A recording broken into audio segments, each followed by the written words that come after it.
Sa nakaraang kwento natin ay pagkabukas ng kanilang flashlight ng 12:00 ng gabi ay hindi nila inaasahan ang kanilang masasaksihan sapagkat mayroon pa palang nabubuhay bukod sa kanila, at sa pagpapatuloy ng kwento. Napatanong naman ang nakasalamin na lalaki na nagtataka lang siya na kung nagsasabi ba ng totoo ang nag-aanunsyo sa radyo patungkol sa alam na nito na darating ang apocalypse at kung totoo man ito ay sinabihan niya naman si Blue na kung sa gayon ay baka konektado ang kanyang ama sa nag-aanunsyo sa radyo. Nagsalita naman ang makapalang bigote na malamang ay nagsasabi ito ng totoo sapagkat hindi pa naman isang buwan noong unang dumating ang apocalypse at dagdag niya pa habang pinagmamasdan ng ating bida na nasisigurado niya naman na minodified nito ang radyo na mula sa kagamitan ng mga sundalo dahil sa nasakop ng signal ito at ayon pa sa kanya na hindi ito madaling gawin sa loob lamang na maikling panahon kahit na sa isang taong magaling ay matatagalan itong gawin at aabot ito sa mahigit sa isang buwan. Nagtataka naman ang ating bida dahil ayon sa kanya na wala nang nakakaalam na paparating ang apocalypse bukod sa kanyang ama kaya naman pumasok sa kanyang isipan na baka alam ng taong ito ang kinaroroonan ng kanyang ina. Inanunsyo naman ni Liz na ang kanyang lokasyon ay kung saan ang may pinakamaliwanag na sinag at ito ay nasa tuktok ng bundok at sinabi niya pa sa mga survivor na gawin nila ang lahat para makaligtas. Makalipas ang ilang oras ay nagsuot na ng damit at bag ang ating bida at nang papaalis na sana siya ay kakagising pa lang ni Manok at tinanong niya si Blue na kung aalis na lang ba siya ng mag-isa nang hindi nagpapaalam sa kanila at iminungkahi niya pa na umalis sila ng magkasama. Pinaplano sana ni Blue na tahimik siyang aalis at sinabi niya naman agad kay Manok na huwag niya siyang sundan dahil ayos naman na siya. Tugon naman ni Manok na wala siyang pakialam dahil aalis din siya. Sinabi ni Blue na hindi pwede at naalala niya naman ang mga nangyari sa kanyang kasamahan na namatay at magsasalita pa sana siya ngunit bigla siyang hinawakan sa ulo ni Manok at dahil doon ay nagalit naman si Blue at inutusan niya itong tigilan niya na ang kanyang ginagawa. Sinabihan naman siya agad ni Manok na huwag niya siyang maliitin at ang mga taong namatay ay ginusto nilang sumama sa kanila dahil gusto nila at malamang ay handa na silang mamatay sa puntong umalis sila kasama siya kaya naman iminungkahi niya na sana ay huwag niyang pasanin ang lahat ng mabigat sa kanyang balikat at kung ganyan nga siya mag-isip ay ang ibig sabihin lamang noon ay minamaliit niya ang mga ito. Masayang tinanong niya ang ating bida na kung bakit ba na parang naranasan na nito ang lahat ng bagay kahit na mas bata siya kumpara sa kanya at dagdag niya pa na sa mga panahon na ito ay pwede siyang humingi ng tulong sa kanya sapagkat ngayon ay sila ay magkasangga at iminungkahi niya naman kay Blue na pwede niya siyang tawaging kuya. Wala namang naging tugon ng ating bida at agad siyang tumalikod at tinawag naman ni Blue ang kanyang pangalan bilang mukhang Manok ang buhok at nang marinig yun ni Manok ay sinigawan niya naman si Blue at sinabi niya na hindi ito ulo ng manok kundi ay ang tawag sa style ng kanyang buhok ay mohawk. Bigla namang dumating si Haro na hingal at sinabi niya na nagtataka lang siya na kung nasaan ba sila dahil gusto rin niyang sumama sa kanila sapagkat kailangan nila ng isang taong marunong magbasa ng mapa para lamang makarating sa kanilang destinasyon at sinabi niya pa na sasama siya sa kanila kahit napigilan niya man siya. Masayang tugon naman ni Blue sa kanya na hindi niya siya pipigilan. Dumating naman ang lalaking makapalang bigete at nagtanong siya na kung ano ba ang kaguluhan sa ganitong kaagang oras. Pagkalingon niya sa kanyang tabi ay nakita niya ang nakasalamin na lalaki at nagtataka ito na kung bakit bagising rin siya.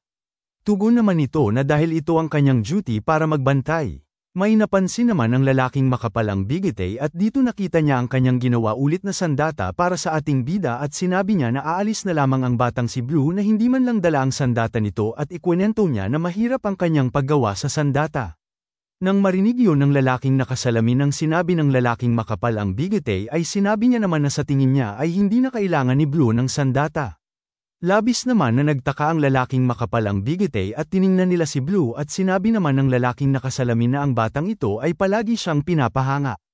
Ikwento niya naman na madali niya lamang natatalo ang mga mas may edad sa kanya at mas malaki kumpara sa kanya noong una niya siyang makita, at pinatay niya rin ang halimaw na inaakala niyang hindi nito magagawang mapatay. At nasaksihan niya rin ang isang galaw na kahit kailan ay hindi magagawa ng isang ordinaryong tao. Tinanong naman siya ng makapalang bigete na kung ano ba ang kanyang ibig na sabihin. Napatanong naman siya na kung anong klase bang bata ito at kung ano na naman ba ang ipapakita nito sa kanila sa susunod.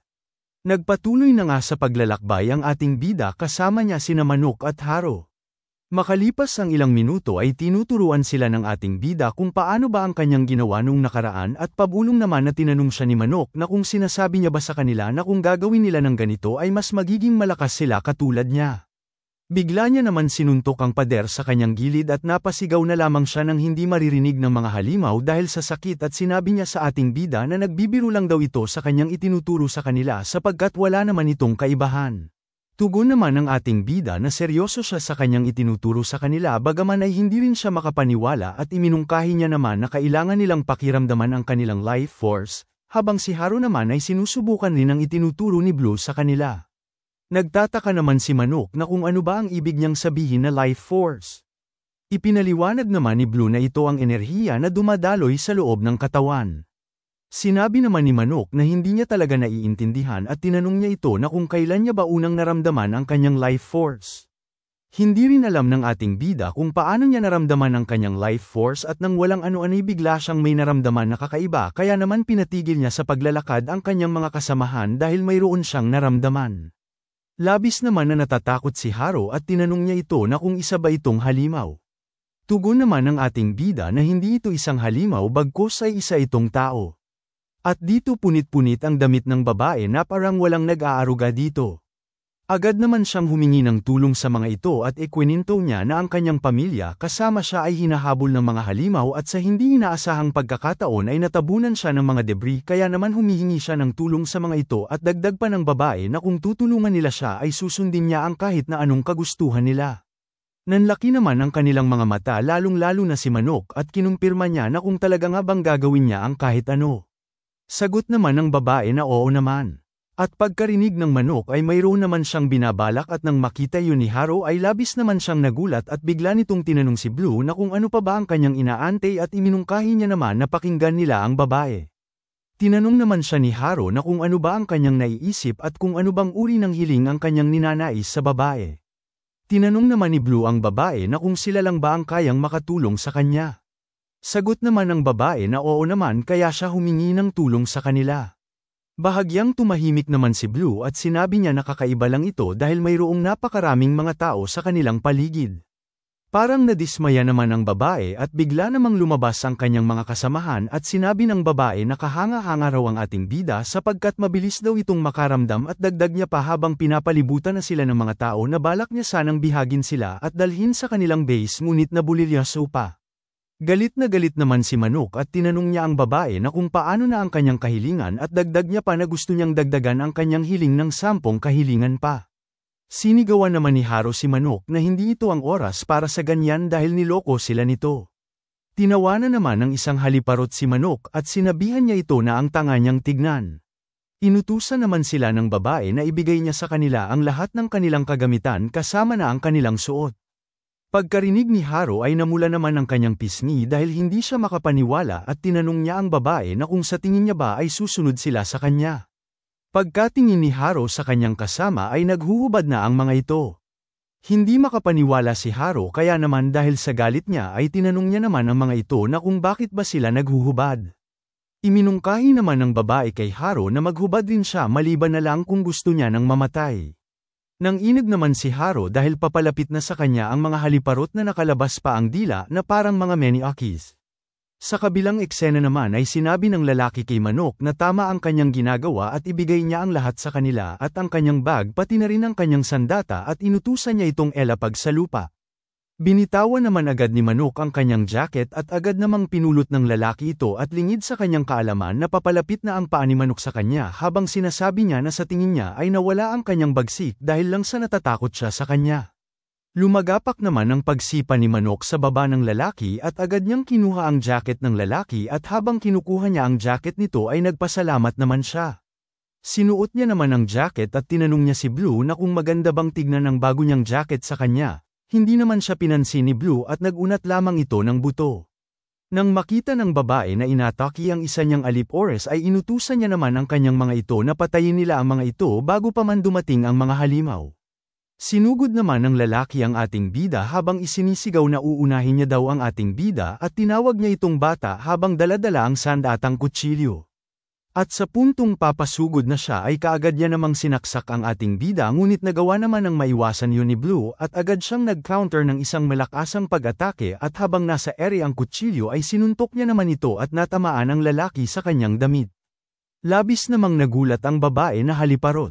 At dito pinaghahampas ni Manok ang mga kanyang mga alip-ores at tinanong naman ng babae na kung ano ba ang kanilang ginagawa at inutusan niya ang mga ito na lumaban sila sapagkat dalawa lamang ang kanilang kalaban at itinuro niya naman si Haro at inutusan niya rin ang iba niyang alip-ores na unahin na muna nila ang walang utak na babaeng yon. Sabay-sabay naman na nagsisugod ang mga ito papunta kay Haro.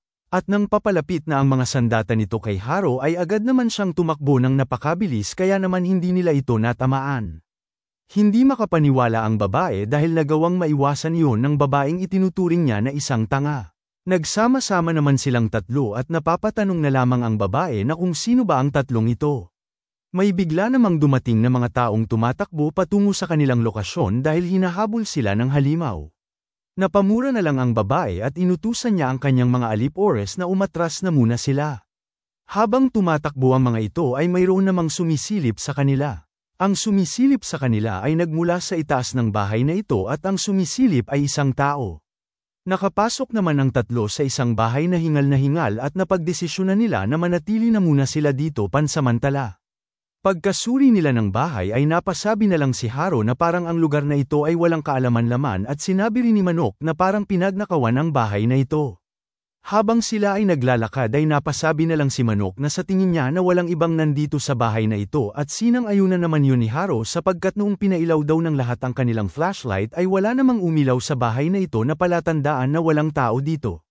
Nakaramdam naman ng kakaiba si Blue dahil nakita niya ang mga bagay na nakakalat na parang sinadya lamang ang pagkakalagay. Samantala ang dalawa naman ay abala sa pagsusuri ng bahay habang iniisip ang ating bida na parang mayroong isang taong pilit itinatago ang kanyang bakas kaya naman napagtanto niya na sa bahay na ito ay mayroong namamalagi. Bigla niya namang binalaan ang kanyang mga kasamahan ngunit huli na siya dahil nagawa na silang mahuli ng patibong at nilambitin sila patiwarik. Tinak pa naman ni Haro ang kanyang panty upang hindi makita at iminungkahi niya naman sa kanilang dalawa na huwag silang titingin sa kanya habang si Manok naman ay nagtataka na kung ano ba ang nangyayari. Bigla namang dumating ang isang tao at ang taong ito ay ang tumitingin sa kanila kanina sa itaas na bahagi ng bahay na ito at pinuntahan nito sina Haro at Manok at ang lalaking ito ay may dalang kutsilyo. Kinumpirma niya naman sa mga ito na kung sila ba ang mga tanga na nakatakas kanina mula sa halimaw. Tinutukan naman nito ng kutsilyo si Haro at binalaan niya naman ang ating bida na huwag siyang lalapit sa kanya dahil papatayin niya ang babaeng ito kung gagawa pa siya ng isang hakbang at papatayin niya rin ito kung magsisinungaling siya sa kanya. At kaagad niya naman tinanong si Blue na kung bakit ba sila nandito at kung ano ang kanilang sadya. Sinabi naman ni Blue na papunta sila sa kinaroroonan ng nag-anunsyo sa radyo at natitiyak niya naman na narinig niya ang patungkol doon at dagdag niya na patanong na kung bakit ba hindi siya nagpailaw sa bahay na ito. Tinanong naman siya ng lalaki na kung talaga nga bang naniniwala siya sa nag-anunsyo sa radyo at kung naniniwala nga siya ay isa siyang mangmang dahil hindi niya naiisip ang posibilidad na isang magnanakaw ang nag-aanunsyo sa radyo at dagdag niya pa na ang magpailaw sa kanilang lokasyon ay walang pinagkaiba sa pag-aalok sa iba na nakawan sila. Ayon pa sa kanya na alam daw nito ang paparating na apocalypse kaya naman dito niya napagtanto na isa itong kasinungalingan. Agad namang nagsalita ang ating bida at sinabi niya na ang sinabi ng nag-aanunsyo sa radyo ay tama. Hindi naman makapaniwala ang lalaki sa kanyang narinig at sinabi ni Blue na alam niya rin ang patungkol sa paparating na apocalypse sapagkat pinaghahandaan niya rin ito at ayon pa sa kanya na mayroon posibilidad na nagsasabi ito ng totoo. Tugon naman ng lalaki na binalaan niya na ito kanina na papatayin niya ang babaeng ito pagka nagsinungaling siya. Nang makalapat na ang kutsilyo sa buhok ni Haro ay agad namang kumilos si Blue at bigla niyang sinugod ang lalaking may hawak na kutsilyo at sa puntong papalapit na ang kanyang kamay ay napasabi na lang siya na mahuhuli niya rin ito sa wakas ngunit bigla na lang umilaw ng kulay pula ang mata ng lalaki at bigla itong mas naging mabilis gumalaw kaya niya naiwasan ang pag-atake ni Blue at nag-counter siya ng pag-atake at sa puntong sasaksakin niya na ng kanyang kutsilyo si Blue ay nagawa namang salagin ito ng ating bida sa pamamagitan ng kanyang kamay at inipit niya ang kutsilyo sa pagitan ng dalawa niyang kamay.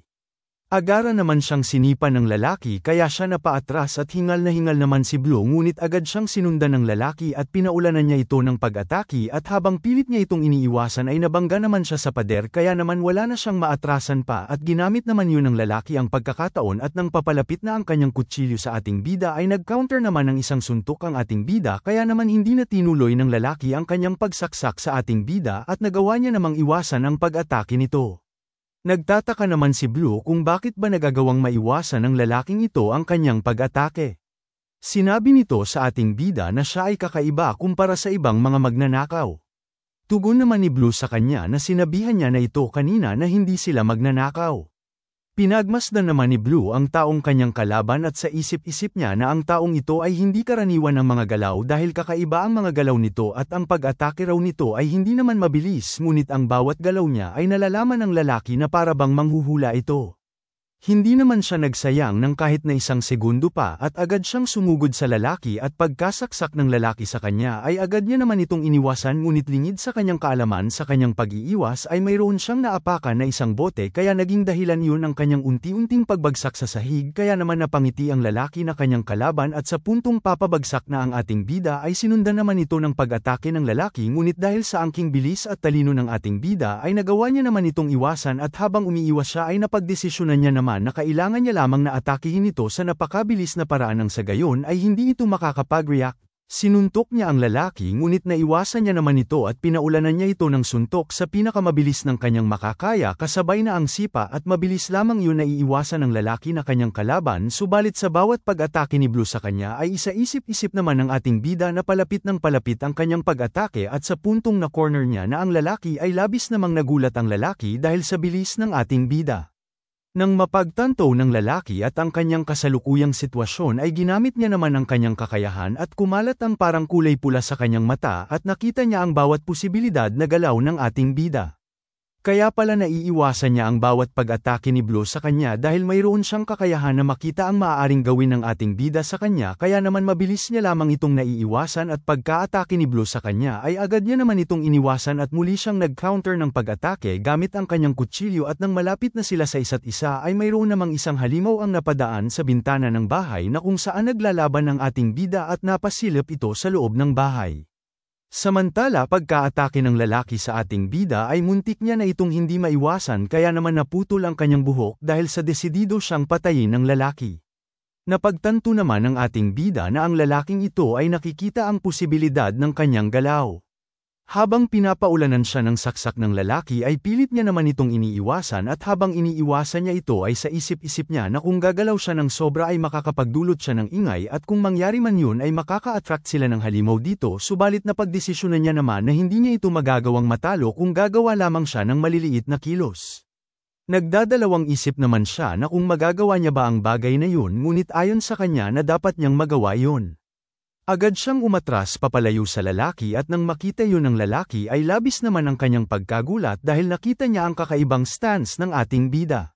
Unti-unti namang dumadaloy sa dulo ng daliri ng ating bida ang kanyang kapangyarihan at nang gagamitin na sana ng lalaki ang kanyang kakayahan ay ang tanging nakita niya lamang ay ang tatlong ilaw at nang walang ano-ano'y bigla na lang sumugod ang ating bida sa kanya at kinuha ang kanyang kutsilyo na hawak sa kamay at mabilis lamang itong nakapunta sa kanyang likuran at sa puntong nilinggan na ang lalaki ay sininyasa naman siya ni Blue na tumahimik siya at agad siyang tinutukan nito ng kutsilyo sa leeg. Makalipas lamang ang ilang minuto ay ibinaba na ni Blue ang kanyang mga kasamahan at nagreklamo naman si Manok na nahihilo raw siya at si Haro naman ay sumakit ang kanyang balikat. Samantala ang lalaking kalaban naman nila ay nakagapos na at nakaupo sa sahig at napatanong siya na kung ano na ang gagawin nila sa kanya ngayon at kinumpirme niya naman na kung papatayin nila ba siya. Nagtingin na naman sina Haro at Manok at ngumiti sila sa lalaki na parang may binabalak. Makalipas ang ilang saglit ay ibiniti na nila patiwarik ang lalaki at pinaikot-ikot at habang ginagawa nila ito ay masayang-masaya naman sila sapagkat makakapaghiganti na rin sila sa wakas. Nang matapos yun ay ibinaba na nila ito at pinagmumura naman niya ang mga ito at tinanong niya naman na kung ano nga ba talaga ang kanilang kailangan sa kanya. Sagot naman ng ating bida na sinabihan niya na ito kanina na wala. Nagtataka naman ang lalaki kung bakit ba wala itong kailangan sa kanya. Ipinaliwanag naman ng ating bida sa kanya na kagaya nga ng sinabi niya kanina na sinusubukan nilang puntahan kung saan man ang kinaroroonan ng lalaking nagsalita sa radyo at kumukuha rin sila ng mga pagkain at gamot na rin. Tinanong niya naman ng ating bida na kung talaga nga bang seryoso siya sa kanyang sinasabi. Iminungkahi naman ni Blue sa kanya na magpahinga muna siya rito habang sila ay naghahanap ng pagkain at kung matapos iyon ay bago sila umalis ay kakahalagan nila ito dahil hindi niya na gustong maranasan ang kanina habang kinakalagan siya. Nanlaki naman ang mga mata ng lalaki at naalala niya ang galaw ng ating bida kanina. Nagtatakang tanong niya naman kay Blue na kung paano niya ba nagawa yun kanina dahil hindi niya man lang magawang makita ang kanyang galaw kanina. Ipapaliwanag pa sana ng ating bida ngunit mayroon naman siyang napansin at tinanong niya na kung anong mayroon sa itaas na bahagi ng bahay na ito. Nagtataka rin sina Haro at Manok kaya naman tiningnan nila ang lalaki. Makalipas lamang ang ilang saglit ay pumunta na sila sa itaas na bahagi ng bahay at dito may isang batang babae ang kinakapitan ng halimaw. Pagkakita ni Manok at Haro ay hindi naman sila makapaniwala at napasabi si Haro na napakadelikado nito kasi nakatira siya sa isang bahay kasama ang isang halimaw. Sinabi naman ng lalaki na ayos lang yan sapagkat hindi siya nito aatakihin at hindi ito isang halimaw dahil siya ang kanyang nakababatang babae na kapatid. Hanggang dito na lang muna mga bossing. Kung gusto mong subaybayan ang kwentong ito, mag-like, comment, at subscribe at i-hit mo na rin ang notification bell para ikaw ang unang makapanood pag may bago tayong upload. Kita-kits sa susunod mga boss.